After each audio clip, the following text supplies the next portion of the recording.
De viering van 1 mei ontstiet aan het eind van de 19e eeuw in Amerika. Vakbonden dwingen werkjouwers staan werkdagen van 8 uren. En die zal op 1 mei 1886 ingevierd worden. De dag wordt zo ook in Friesland een symbool van de strijd voor goede arbeidsomstandigheden.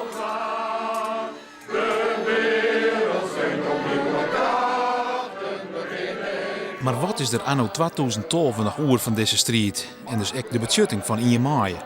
Ik zou me voorstellen dat deze eerste mei de komende jaren nog wel eens een belangrijker dag voor de zil, wat het jaren en jaren best had. En dat had alles te krijgen met het wandelgangenakkoord van VVD, CDA, GroenLinks, D66 en de ChristenUnie. De Sanjem Koenderscoalitie. Zonder de PvdA dus. En dat stekt toch wel. Ik op het Jereveen. Ze speelden natuurlijk wel dat wij alle mogelijkheden hebben om met hun erover te praten. En dat we eigenlijk hun akkoord steunen moeten.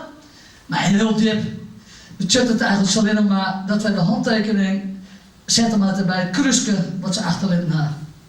En die handtekening die zetten wij nooit. Het leek even een prachtig akkoord. Jawel hoor, we kunnen Brussel tevreden stellen.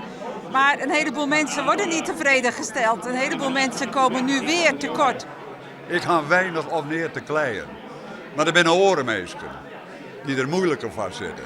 En om die jocht te doen en om die onder fatsoenlijk bestuur te helpen en wat libbersgelok, dan moeten we er goed om denken dat we het eind net stroepen laten. We hebben een paar miljoen mensen die buurt zijn bij ons werken en nooit vast werk krijgen kunnen.